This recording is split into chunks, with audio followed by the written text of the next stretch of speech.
Very warm welcome to all of you to self selection board a one step towards uniform. मेरा नाम है शुभम वाशने और मैं आज आपके सामने एनडी के वो टॉपिक्स लेने वाला हूं जो आपके एग्जाम में आएंगे, हर 100% आएंगे।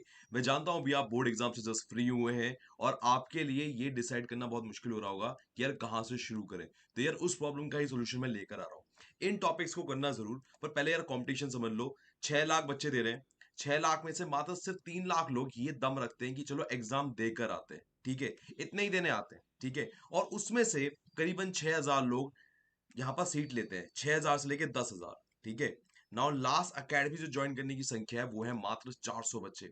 नाउ अगर आपको इतनी बात समझ में आ गई तो आप एग्जाम का पैटर्न भी एक बार देख लो, जिससे आपको ये बात क्लियरिटी हो जाए। उसके बाद मैं टॉपिक बताऊंगा, एकदम ध्यान सुनो मेरी बात। मैथ्स 300 नंबर का है, ये वो पेपर है जो मैक्सिमम बच्चों का क्लियर ही नहीं होता है। 100 नंबर लाना बच्चों के लिए इंपॉसिबल होता है। जीएटी लोग बहुत ज्यादा मेहनत करते हैं, पर जबकि देखा गया है कि बिना पढ़े भी बच्चे 250 से लेके 350 तक नंबर ले आते हैं। ठीक है, तो भैया इस बात को ध्यान रखो कि ये दोनों पेपर हैं तो इक्वली इंपॉर्टेंट, बट मैक्सिमम बच्चे फेल यहां पर होते हैं। ठीक है, दूसरी बात, जीएटी में जो एक क्वेश्चन है वो 4 नंबर का, मैथ्स में 2.5 का है। ठीक है, तो अब हमें ना थोड़ी प्लानिंग ऐसे करनी होगी कि इन दोनों का स्कोर ऐसा बन जाए कि हमारा एग्जाम क्वालिफाई हो जाए। ठीक है, सो बॉयज के लिए जो आइडल स्कोर होता है वो होता है 400, और जो गर्ल्स के लिए जो आइडल स्कोर होता है वो होता है 500। ठीक है, अब हमें ये स्कोर बनाना है, इसकी हम बातें करते हैं। पहले हम तो समझ लें कट ऑफ कितने पे होती है। देखो, एग्जाम की जो कट ऑफ आती है वो आती है 350 पे, कि अगर आपको एसएसबी जाना है ना तो आपके पास मिनिमम 350 होने चाहिए, चाहे आप गर्ल हो चाहे आप बॉय हो। क्लियर है? चलो ठीक है, इतनी बात तो मैं समझ में आ रही होगी। दूसरी बात जो आपको ये समझनी है कि मेरिट में आने के लिए जो मैंने अभी आपको नंबर बताए थे वो थे 400 एंड 500। क्लियर है? तो भैया बॉयज को लेकर आने 400 नंबर और गर्ल्स को लेकर आने 500 नंबर, क्योंकि सीटें इतनी होती हैं कि भैया अगर तुम्हें बॉय हो तो तुम्हें, अगर फाइनली तुम्हें मेरिट लिस्ट में नाम देखना है तो इतने नंबर चाहिए चाहिए होंगे। ना मेरी आप सबसे रिक्वेस्ट है, इस मेरिट लिस्ट के नंबर को आप भूल जाओ।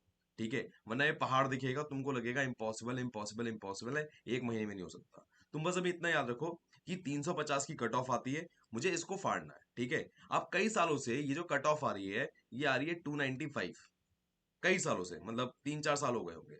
ठीक है, ये बहुत, मतलब 2020 में कोविड के टाइम में कट ऑफ बहुत हाई गई थी, उसके बाद कट ऑफ बहुत नीचे चली गई है। ठीक है, तो फिर भी तुम मान के चलो कि वर्स्ट से वर्स्ट अगर कट ऑफ जाएगी तो 350 जाएगी, उससे ऊपर नहीं जाएगी। ठीक है, अब यहां से जरा हम आगे चलते हैं।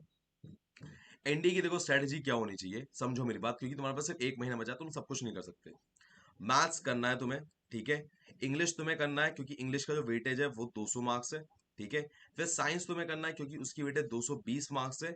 ज्योग्राफी तुम्हें करना है क्योंकि इसकी वेटेज अराउंड 120 मार्क्स है। और करंट अफेयर इसलिए करना है क्योंकि ये सबसे ज्यादा sure sure 110% sure sure question आप बता सकते हो कि यही आएंगे, और इसकी वेटेज करीबन 40 मार्क्स है। ठीक है, इसके बाद आपको क्या करना है, इकोनॉमिक्स तो आपको टच ही नहीं करनी, क्योंकि इकोनॉमिक्स का क्वेश्चन 1 या 4 आएगा और भगवान जाने कौन सा आएगा। ठीक है, अगर तुम्हें इसका मन है इसे करने का मैं बता दूंगा, बट मैं अभी आपको सिंपल इतना ही बोलूंगा कि अभी अगर आप एक चीज ऑप्शन में रखना चाह रहे हो कि यार मैं हिस्ट्री पॉलिटी करूं या नहीं करूं, तो मैं आपको सजेस्ट ये करूंगा कि आप हिस्ट्री करो, पॉलिटी मत करो। रीजन क्या है? क्योंकि पॉलिटी का वेटेज ना टाइम के साथ कम होता जा रहा है। ठीक है, अगर आपकी पॉलिटी मजबूत है तो ही आप उठाना, अदरवाइज हिस्ट्री या पॉलिटी में से कोई एक ही उठाओ। अब बात समझो, यहां पर आपको ना ये वाला जो सब्जेक्ट है, जब मैं हिस्ट्री पॉलिटी की बात कर रहा हूं, हिस्ट्री पॉलिटी आपको अगर एग्जाम पैटर्न चेंज हो रहा है तो उसमें करीबन 50 से लेके 60 नंबर तक का स्कोर उठाने में मदद करेंगे। अदरवाइज जो हमारा मेन फोकस है, मेन फोकस वो ये वाला है, ये। ठीक है ना, अगर मेन फोकस इस पे रखोगे तभी तुम 350 तक पहुंच पाओगे। अदरवाइज तुमने सोचा मैं हिस्ट्री भी कर लूं, मैं पॉलिटी भी कर लूं, मैं इकोनॉमिक्स भी कर लूं, मैं ये भी कर लूं, मैं वो भी कर लूं, फंस के रह जाओगे। ऐसा मत करना, जो बता रहा हूं उतना ही करना। मैथ्स, इंग्लिश, जीएटी के अंदर साइंस और ज्योग्राफी और करंट अफेयर। ठीक है, ये मेन टारगेट होना चाहिए तुम्हारा। और ऐसा बिल्कुल मत समझो कि कई लोगों ने ऐसा बनाया सेक्शन कट ऑफ होती है, नहीं भाई। सेक्शन कट ऑफ ऐसा नहीं है कि हिस्ट्री भी करना पड़ेगा, ज्योग्राफी भी करना पड़ेगा, पॉलिटी भी करना पड़ेगा, नहीं। से भैया तुम्हें टोटल नंबर लेकर आने, इतना ही रूल है। ठीक है, इतना ये जरूर होता है कि फॉर एग्जाम्पल ये वाला जो पेपर है, ठीक है, अगर आपको पेपर नंबर 1 आपने कर लिया है तो पेपर नंबर 1 में मिनिमम आपको 33% मार्क्स लेकर ही आने होते हैं, जिससे आपका पेपर नंबर 2 चेक हो सके। अभी 33% मार्क्स कितने होते हैं? अप्रोक्सीमेटली 75। पर मैथ्स में अच्छे नंबर माने जाते हैं 100, मतलब मिनिमम 75 तो लाने ही लाने हैं। पर तुम 100 ले आओगे तो बहुत बढ़िया स्कोर है ये, ठीक है ना, ये माना जाता है। ऐसे ही जीएटी में भी 33% तो लाने ही लाने हैं। ऐसा नहीं है तुम मैथ्स में ले आए 300 नंबर और यहाँ पर तुम 20 नंबर ला रहे हो, ये नहीं चलेगा। तो 33% तो क्वालिफाइंग होते ही होते हैं कि यार इतने तो लाने ही लाने हैं मिनिमम, ठीक है। इसके ऊपर ला दो तो मजेदार, मतलब मजे ही मजे हैं, ठीक है। तो भैया हम अब आई थिंक बात क्लियर हो गई होगी आपको, ठीक है। तो आपको भैया मैथ्स, इंग्लिश, जीएटी में साइंस एंड ज्योग्राफी और बैकअप में करंट अफेयर को रखना है, जो आपके 110% आपको श्योर श्योर आपको पता लग जाएंगे ये आने ही आने हैं, ठीक है। इसके बाद हिस्ट्री, पॉलिटी, इनमें से कोई एक, दोनों में से कोई एक, और इकोनॉमिक्स को हाथ नहीं लगाना क्योंकि एक में से 4 क्वेश्चन आते हैं, एक या वन, 1 up to 4, ठीक है। एक क्वेश्चन आएगा या 4 क्वेश्चन आएंगे, इतना ही होता है। अदरवाइज का वेटेज नहीं होता। कई बार तो इसका वेटेज सिर्फ एक ही क्वेश्चन आता है, कई सालों से एक ही क्वेश्चन रह रहा है। सो आई विल नॉट से कि आप करो। जैसे लास्ट टाइम का मैं आपको बताऊं, एनडीए में इससे लास्ट एक क्वेश्चन आया था, वो था प्लानिंग कमीशन का, बस एक ही क्वेश्चन आया था, ठीक है। मैंने प्रिडिक्ट कर दिया था कि यही आएगा यही आएगा, बट फिर भी यार एक क्वेश्चन के लिए इतनी मेहनत क्या ही करना, ठीक है। चलो आगे चलते जरा। अब देखो यार, जो मैंने तुम्हें स्ट्रेटजी बताई है ये मैं अपनी ऑफलाइन क्लास में ही बताता हूँ, तो तुम इस बात को ध्यान में रखो कि तुम जो ले रहे हो ना वो सही ले रहे हो। ऐसा नहीं है कि यूट्यूब पे कुछ बता रहा हूँ और जो पेड क्लासेस होती है उनमें कुछ और बता रहा हूँ, नहीं। आपको ध्यान रखना है कि जो बता रहा हूँ चाहे तुम खुद से पढ़ो, करना जरूर है, यही करना है। नाउ अगर आपको इसकी पीडीएफ लेनी हो तो यहाँ पर आप व्हाट्सएप पे जाना। व्हाट्सएप का नंबर क्या है, ये रहे। इन दोनों नंबर से किसी एक नंबर पे जाना और एनडीए लिखना, ठीक है। एनडीए जैसे ही लिखोगे आपके सामने एक मैसेज आएगा, उसमें टेलीग्राम ज्वाइन करने का ऑप्शन आएगा। वहां टेलीग्राम पे आपको जो मैं भी बताने जा रहा हूँ इस सबका पीडीएफ में डिटेल मिलेगा, ठीक है ना, तो उसको ले लेना, ठीक है। After the upload of 24 hours ये आपको पीडीएफ मिलेगी वहां पर, ठीक है। चलो यहाँ तक की बात हो गई। अब जरा हम खेल पे समझते हैं। सबसे पहले हमें ध्यान देना मैथ्स। मैथ्स 300 मार्क्स, 2.5 घंटे। देखो यार, अगर मैथ्स को हम डिवाइड करें तो स्टैटिस्टिक्स, ट्रिग्नोमेट्री, ज्योमेट्री, कैलकुलस, इन 4 यूनिट में हम डिवाइड कर सकते हैं, ठीक है। इसमें एक यूनिट और है जो मेरी फेवरेट है, वो है अलजेब्रा। क्लियर है। अब अगर मेरा कोई छोटा भाई होता तो मैं उसे क्या एडवाइस करता कि भाई अलजेब्रा तो करना ही करना है 200%, ये तो करना ही करना है, नहीं करोगे तो बता रहा हूं तुमने अपनी लंका डुबा ली। उसके बाद मैं उसे कहता बेटा ट्रिग्नोमेट्री में ट्रिग्नोमेट्री आइडेंटिटी जरूर कर ले, ये एग्जाम में फुद्दू क्वेश्चन है, ठीक है। इसके बाद मैं उसे स्टैटिस्टिक्स जरूर कराता। अब ज्योमेट्री में और कैलकुलस में बड़ा सिलेक्टेड कराता। अब मैं क्या कराता जरा समझो मेरी बात। मैं उसे कहता कि बेटा अलजेब्रा तो ये पूरा कर कर, ठीक है। ज्योमेट्री में स्ट्रेट लाइन और सर्कल कर ले, ये वाला हिस्सा छोड़ दे। क्लियर है। इसके बाद मैं उससे कहता कि जब तू इंटीग्रेशन कर रहा है ना, मतलब सॉरी कैलकुलस कर रहा है, कैलकुलस, तो कैलकुलस में इंटीग्रेशन वाला पार्ट छोड़ दे क्योंकि उसमें ना टाइम ज्यादा लगता है। अगर तेरा बोर्ड एग्जाम में इंटीग्रेशन बहुत अच्छा था तभी करियो, अदरवाइज मत छेड़। क्योंकि मैथ्स एग्जाम का पैटर्न है, क्या पैटर्न है, वो क्वेश्चन किस टाइप के देता है, एक डायरेक्ट फॉर्मूला बेस्ड, क्या कह रहा हूं, डायरेक्ट फॉर्मूला बेस्ड। दूसरा देता है वो कंसेप्चुलाइज, कि कंसेप्ट लगे डायरेक्ट और वो हो जाए। तीसरा जो पैटर्न होता है वो ये होता है कि वो थोड़ा सा ना ऐसा देता है कि जो प्रॉब्लम दिमाग लगाना पड़े, थोड़ा थोड़ा सा ट्रिकी होगा, हल्का सा ट्रिकी, बहुत ही लिटिल ट्रिकी, ठीक है ना, थोड़ा सा मतलब थोड़ा सा प्रॉब्लमैटिक होगा, हल्का सा ट्रिकी, बहुत जरा सा। लास्ट जो होता है फोर्थ, फोर्थ जो होता है कि आईआईटी लेवल, ठीक है। अब आईआईटी लेवल के 4 से 5 क्वेश्चन आते हैं, तो ये तो हमारी काम का ही नहीं है। हमारे 3 चीजें हैं, ठीक है। तो अगर आपने डायरेक्ट फॉर्मूला कंसेप्चुअल बेस भी कर दिए ना, तो आपने अराउंड 75 तक का तो स्कोर उठा लिया। 100 के ऊपर जाने के लिए ये प्रॉब्लम जो ट्रिकी क्वेश्चन है वो करना जरूरी है, ठीक है। नाउ अगेन इसमें आप ये चीजें जब छोड़ रहे हो जो मैंने आपके सामने मार्क करके दी हैं, आपने पेपर फाड़ दिया। बट मैं एक चीज और बोलता हूँ, काफी लोगों को कुछ चैप्टर्स में दिक्कत आएगी, जैसे परमुटेशन एंड कॉम्बिनेशन, इसमें आपको दिक्कत आएगी। क्लियर है। एक और है, शायद इसमें लिखा नहीं है, लिखा होना चाहिए, प्रोबेबिलिटी। ये अगर बहुत दिक्कत आ रही है ना, छोड़ देना, टाइम वेस्ट मत करना। जो मैंने आपको बताया है आप उसी पे फोकस करना, अदरवाइज आप बहुत रोगे। क्लियर है, सिंपल बात, ठीक है। अब यही बात मैं यहीं पर बोलना चाहूंगा। अब स्क्रीन बड़ी हो गई है कि भैया ये वाले टॉपिक छोड़ देना, इंटीग्रेशन को लात मार देना, ठीक है, इनको उसको लात मार देना। इसके बाद आपका जो क्या नाम है, परमुटेशन कॉम्बिनेशन जितना हो कर लेना, ठीक है। प्रोबेबिलिटी जितना हो कर लेना, दिमाग खर्च मत करना, बाकी सारे टॉपिक करना है। बाकी सारे बहुत इंपॉर्टेंट है, ठीक है। इसमें ये वाला जो टॉपिक है इसकी वेटेज बहुत ज्यादा हाई है, तो इसको छोड़ना मत किसी भी तरह से, ठीक है। अगर तुमने छोड़ा तो सुन लो, पाप लग गया तुम्हें, तुम्हें लंका लगा ली, ठीक है। उसके बाद statistics, one of the most easiest, oh my God, one of the most easiest, सबसे ज्यादा दिमाग इसमें खर्च करना कि हो रहा है। और उसके बाद लास्ट जो खर्च करना है, जो किसी भी हाल में कम नहीं रहना चाहिए, वो है अलजेब्रा। भाई अलजेब्रा सबसे आसान है, सबसे आसान। अगर तुम्हारे पास मैथ्स बैकग्राउंड नहीं भी है ना, तो भी वो बंदा ये वाले टॉपिक्स कर देगा। तो प्लीज जान फूक देना अपनी। क्लियर है? एक बार जरा रिकैप कराता हूं मैंने क्या कहा, ध्यान सुनो मेरी बात। मैंने सिंपल कहा स्टैटिस्टिक्स पे फोकस रखना, ट्रिग्नोमेट्री में आइडेंटिटी जरूर करना, ज्योमेट्री में स्ट्रेट लाइन और सर्कल जरूर करना, कैलकुलस में इंटीग्रेशन को लात मार देना, ये वाला जो इंटीग्रेशन पार्ट है इसको छोड़ देना, ठीक है।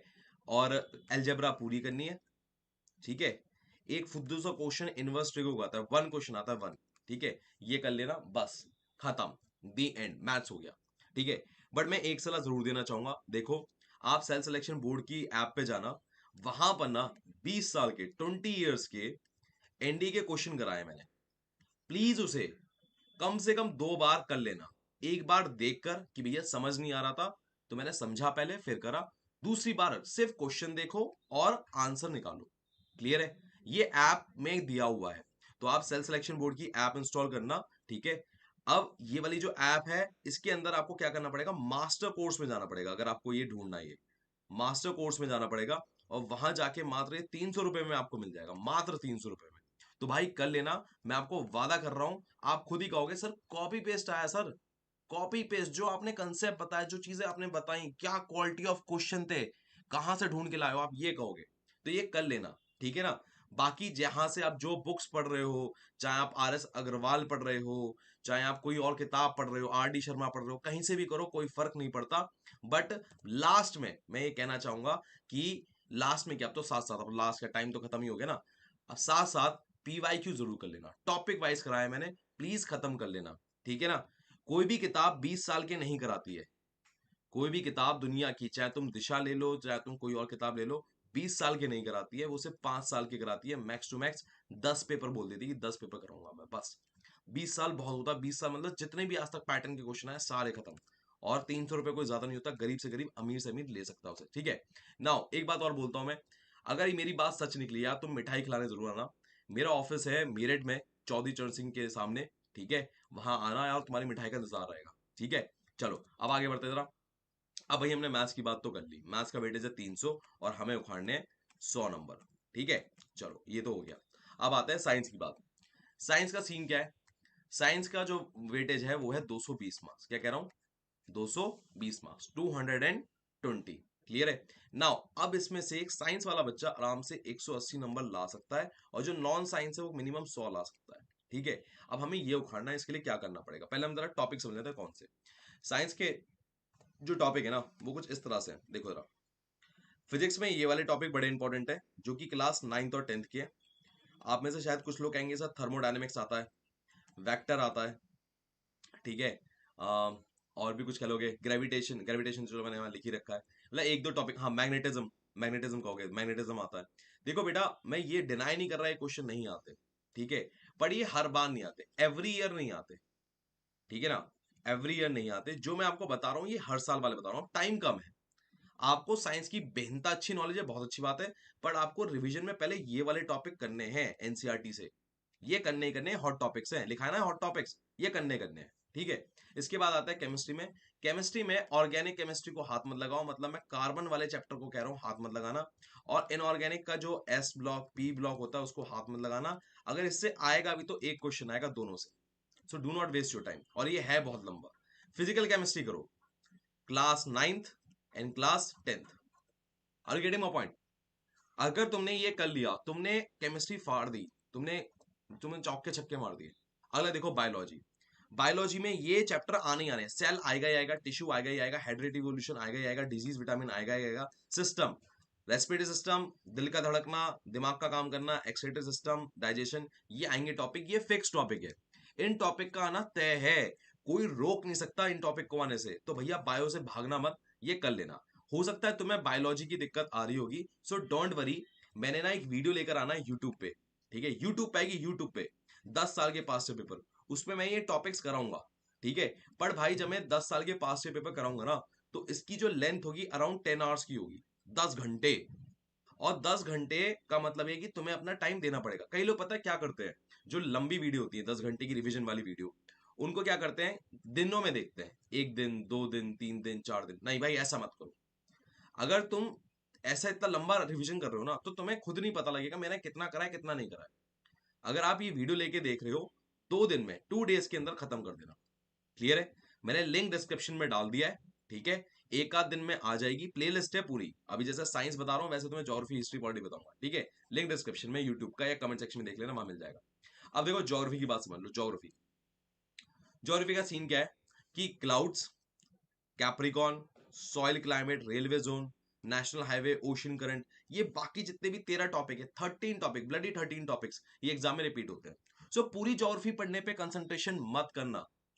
पूरी ज्योग्राफी पढ़ने पे कंसंट्रेशन मत करना। जो कराया जा रहा है सिर्फ उसी पे ध्यान देना। और अगेन मैं बता रहा हूँ, ये ज्योग्राफी मैं कराऊंगा, और ये 7 आवर्स की वीडियो होगी, करीबन 7 घंटे की। अभी रिकॉर्डिंग चल रही है इनकी। क्लियर है? तो मैं आपसे यही चाहूंगा कि हर हाल में इसे देख लेना। इसका लिंक भी मैंने डिस्क्रिप्शन बॉक्स या कमेंट सेक्शन में डाल दिया है, कर लेना, फ्री का है। देखो बेटा, तुम्हें टाइम देना पड़ेगा। अब तुम ये कह रहे हो कि मैं 5 से 6 घंटे भी ढंग से नहीं पढ़ सकता, तो तुम तो निहायत ही आलसी आदमी हो भाई। ठीक है, ऐसा बंदा चाहिए कि भाई अब तो रातों की नींद उड़ जाए उसकी, कि भाई 1 महीना बचा है, मुझे क्लियरिटी मिल चुकी है कि यार कौन से टॉपिक्स करने हैं, और वो भी टॉपिक्स अगर मैं करने को तैयार नहीं हो रहा, तो भाई मैं हूं कामचोर। फिर मैं अपनी पूरी जान फूकने को नहीं तैयार हूं, तो हूं कामचोर। फिर सपना देख क्यों रहा हूं मैं एनडीए का? क्लियर है? तो जो मैं आपको बता रहा हूँ, चाहे ये खुद कर लो या जो मैं करा रहा हूँ वो वैसे कर लो। मैं आपको याद भी करा दूंगा, और तुमको देखो ओ भाई कॉपी पेस्ट। क्लियर है? चलो आगे देखें, जरा हिस्ट्री की बात करें। देखो हिस्ट्री डिवाइड है, ancient history, medieval history, modern history. ठीक है, अब देखो यार, ये जो चलते हैं ना, मतलब हिस्ट्री में सवाल पूछे कैसे जाते हैं। अब जो ट्रेंड चल रहा है, पहले ट्रेंड क्या चलता था, जैसे मेरा टाइम था 2013 वाला, तो उसमें मेरा जो ऐसा था कि मॉडर्न हिस्ट्री से बहुत सवाल आए। मॉडर्न हिस्ट्री, अब ऐसा नहीं है। मान लो 15 क्वेश्चन आने हिस्ट्री के, तो उसने कर दिए 5 + 5 + 5, मतलब 5 क्वेश्चन एंशियंट हिस्ट्री से, 5 क्वेश्चन मिडिवल हिस्ट्री से, और 5 क्वेश्चन मॉडर्न हिस्ट्री से। ऐसा कर दिया उसने। अब सारी अगर हिस्ट्री करने बैठ जाओगे तो बहुत दिक्कत आ जाएगी। सबसे पहले करो एंशियंट इंडिया। एंशियंट इंडिया के ये वाले टॉपिक्स करने हैं बस, ऊपर के छोड़ दो। क्लियर है? मतलब ये one of the most frequent topic है ये। मैं ये नहीं कहता कि ये आते ही नहीं है कभी, जो मैं रेड से लिखे, बट ये वाले आने तय हैं। ये वाले आने तय हैं। क्लियर है? मतलब 5 में से 3 क्वेश्चन तो इसी में से होंगे। ये बात की गारंटी है मेरी। ये बात की गारंटी, हो भी सकता है कि 5 के 5 सारे के सारे इसमें से आ जाए। उसके बाद मिडिवल इंडिया पे आते हो। देखो मिडिवल इंडिया बहुत सारा है। आपको करना क्या है, ध्यान समझो, मैं जो टिक कर रहा हूँ। नॉर्थ इंडियन किंगडम, मतलब राजपूत कैसे आए वो। ठीक है, बमानी किंगडम, ये मुसलमान किंगडम है, इसकी दुश्मनी थी विजयनगर एम्पायर से, इसके बारे में पता होना चाहिए तुम्हें। ठीक है, इसके बाद तुम्हें पता होना चाहिए अकबर का एम्पायर, क्योंकि अकबर का एम्पायर वो एम्पायर था जब हिंदू राज खत्म हो रहा था, और उसके बाद पूरा मुगल एम्पायर हो गया था पूरे इंडिया में। ठीक है, इसके बाद यहाँ पर आ जाओ। यहाँ पर आता है साउथर्न वाला, चोलाज वाला, आपको पता होना चाहिए। ठीक है, इसके बाद आता है यहाँ पर later Mughal, decline of Mughal empire, ये आपको पता होना चाहिए। ठीक है, अगेन बस ये इतना हो गया। हाँ बस बस बस बस, ठीक है, इतनी बात पता होनी चाहिए। अच्छा राजकोटा रह गया, ये राजकोटा रह गया, बस इतना आपको पता होना चाहिए। अगर आपको ये नहीं पता तो आप ये समझ लो गलती कर रहे हो। ठीक है, और लास्ट में भक्ति मोमेंट। अब देखो मैंने ये टॉपिक टिक कैसे किया, मुझे ऐसे कैसे पता है। देखो ध्यान सुनना मेरी बात। ऐसा होता है, गवर्नमेंट पे डिपेंड करता है गवर्नमेंट कैसी है। अब देखो कांग्रेस थी, ठीक है, अब कांग्रेस को यूथ को इन्फ्लुएंस करना है, तो वो यूथ को इन्फ्लुएंस कैसे करें? मॉडर्न हिस्ट्री से, क्योंकि मॉडर्न हिस्ट्री में कांग्रेस का बहुत बड़ा रोल है। कांग्रेस ने आजादी की तरफ बहुत कुछ किया है। तो अगर जनता, आम जनता ये पढ़ रही है कांग्रेस ये कर रही है, कांग्रेस वो कर रही है, तो कांग्रेस करंट में बेकार भी परफॉर्म कर रही हो, तो जो उनके एहसान है वो एक यूथ पे, दिमाग पे असर करेंगे। तो बाद में वोट किसे करेंगे? कांग्रेस को। क्लियर है? अब गवर्नमेंट किसकी है? बीजेपी की। अब बीजेपी का जो अगर प्रोपोगेंडा रहता है वो हिंदुइज्म रहता है। तो जहां हिंदुइज्म था, और जहां हिंदुइज्म सबसे पीक पे था, जहां देश सबसे अच्छा काम कर रहा था, वो जरूर पूछेंगे ये। और तुम देख लो, चेक कर लो, ये वाले एम्पायर्स सबसे ज्यादा आने लगे हैं। क्लियर है? अब इसी बिहाफ पे आता है मॉडर्न हिस्ट्री। ठीक है, पहले मॉडर्न हिस्ट्री में क्या होता था कि गांधी जी पे बहुत सवाल आ रहे हैं, भैया पता नहीं कहाँ कहाँ से उठा कर आए। गांधी जी ने पहली बार धोती कब पहनी, गांधी जी ने अपने बाल कब कटवाए, ठीक है ना, बाल कब मुड़वाए, गांधी जी ने अपनी पहली स्पीच कहाँ दी, ऐसे ऐसे सवाल आ रहे हैं जो मतलब ढूंढने से भी नहीं मिल रहे। ठीक है। फिर भैया बीजेपी गवर्नमेंट आ गई, गांधी जी पे क्वेश्चन आने हो गए बंद पेपर में। अब आते हैं ये वाले एक्ट्स। अंग्रेजों ने कौन कौन से एक्ट पास करे थे हिंदुस्तान को सताने के लिए? दूसरे, गांधी जी को छोड़ के जो भी लीडर्स थे उन सब पे सवाल आएंगे। 20 लीडर्स हैं देश की आजादी में, वो जो सबसे ज्यादा प्रमुख है, ठीक है, इन पे सवाल आता है, भर भर के आता है, भर भर के। तो ये आपको छोड़ने नहीं है, ठीक है। इसके बाद आता है वायसरॉय। जितने भी वायसरॉय थे या गवर्नर जनरल ऑफ इंडिया थे, इन्होंने देश के लिए क्या किया, क्या करा इन्होंने, ये आता है एग्जाम में, ठीक है। नाउ ये मैंने ना पूरी की पूरी हिस्ट्री करा रखी है, ऑलरेडी करा दी है। इसको अभी देखना, देखना भी शुरू कर देना बेटा, टाइम लगेगा इसको, क्योंकि आपको समझ में आ गया सिलेबस थोड़ा सा हिस्ट्री का बड़ा है, पर मैंने हिस्ट्री ऐसे पढ़ाई है जैसे आपको स्टोरी लगेगी, मजा आ जाएगा आपको। लिंक अगेन डिस्क्रिप्शन में, यूट्यूब पे फ्री है वो, ठीक है। अब आते हैं पॉलिटी पे। पॉलिटी का सीन क्या है यार? देखो, पॉलिटी अगर तुम्हें करने का मन है, वैसे तो मैं मना कर रहा हूँ मत करो, ठीक है। पॉलिटी का वेटेज बहुत ज्यादा डाउन हो गया, बट अगर तुम्हारा मन है कि सर मुझे हिस्ट्री इतनी अच्छे से समझ नहीं आती, पॉलिटी समझ में आती है, तो प्रियम्बल शेड्यूल करना ही करना है, ठीक है। उसके बाद ये वाला टॉपिक एग्जाम में हर साल आता है, ये तो हर कोई बच्चा कर सकता है, ये एग्जाम में हर साल आता है। उसके बाद कॉन्स्टिट्यूशन अमेंडमेंट, यूनियन स्टेट, और लास्ट में अगर टाइम बचे इंपॉर्टेंट आर्टिकल्स जो एग्जाम में बहुत ज्यादा पूछे जा रहे हैं। क्लियर है? इस फॉर्मेट में एग्जाम की तैयारी है पॉलिटी की, अगर तुम्हारा करने का मूड है। अगर तुम ये कर रहे हो तो मैं वादा कर रहा हूँ 8 में से 4 से लेके 5 क्वेश्चन तुम कर दोगे बहुत ही आराम से। और इस पूरे को करने में लगेगा हार्डली 1 वीक, एक हफ्ता, ठीक है। क्योंकि जब मैं ऑफलाइन में करा रहा था तो मुझे इतना ही टाइम लगा, ठीक है। याद रखो, ठीक, यह बात तुम्हें समझ में आई। अब आता है करंट अफेयर। भाई देखो, करंट अफेयर के सिंपल ये टॉपिक्स है, और इसमें एआई, डिफेंस जरूर आएगा इस बार। डिफेंस तो हर साल ही आता था, एआई जरूर आएगा। इसमें जो अवार्ड्स की कैटेगरी है ना, ये मैंने यहाँ पर लिस्ट डाउन कर दी है। Golden Globe, Oscar, Filmfare, Ramsay Maxwell Booker prize, Dadasaheb Phalke award, ये Commonwealth game, Asian game, FIFA, ये हर साल आते हैं। तो अगर तुम कर लो भाई साहब, तो तुम्हें ये बात मैं गारंटी दे रहा हूँ, ये मिलेगा मिलेगा। दूसरी बात, ये वाला, हाँ, ये वाला बहुत आएगा इस बार। 3 क्वेश्चन इस बार बहुत आएंगे, एआई, डिफेंस और स्कीम, ये बहुत आने वाले। हो सकता है करंट अफेयर सिर्फ इन तीनों से ही भरी हुई हो, क्योंकि मोदी जी हर स्पीच में एआई की बात कर रहे हैं।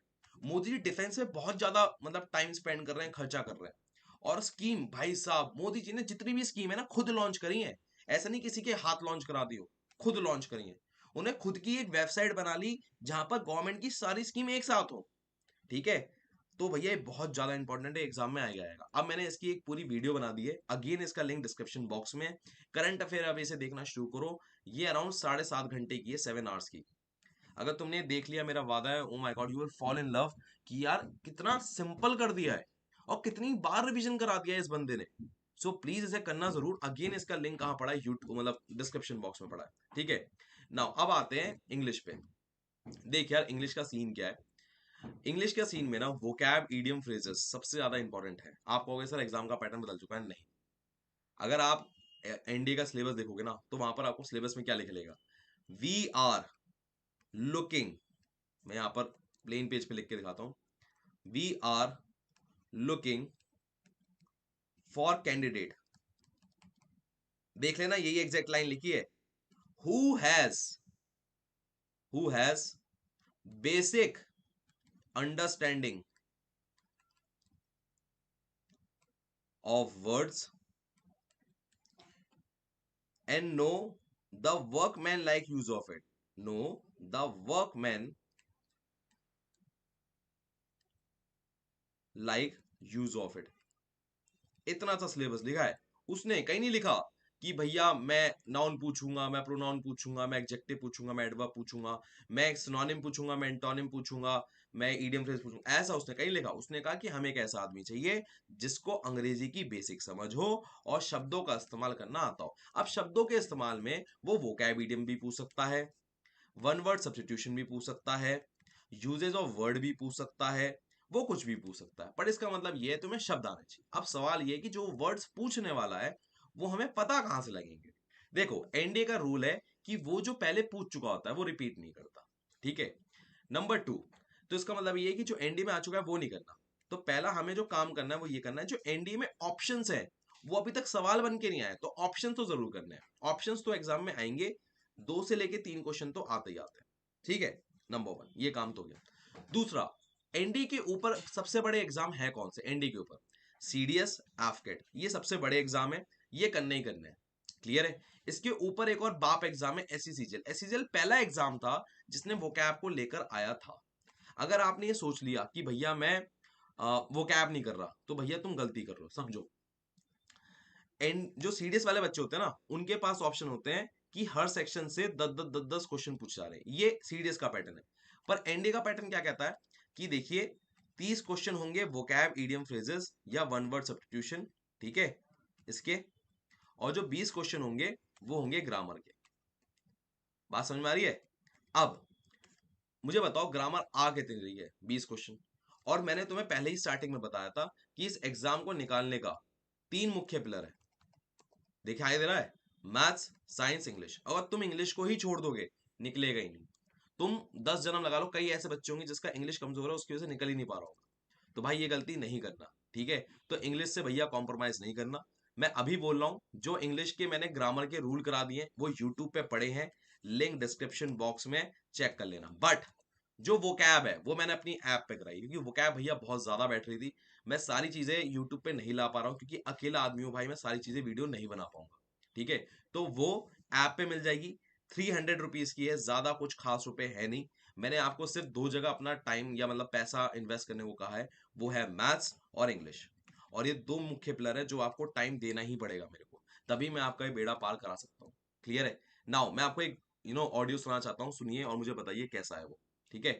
सर आपको सल्यूट है, आपका दिया हुआ सब आया, ईडीएम्स, ईडीएम फेसेस, सिनॉप्सिस, सब सब आपने जो करवाए वही आए। एक दो थे वर्ड्स जो थोड़ा बाहर से आया, बट मुझे उनको देख के थोड़ा फीलिंग्स आ रही थी कि वो किए हुए वर्ड्स में से ही है, मगर थोड़े वर्ड्स चेंज है।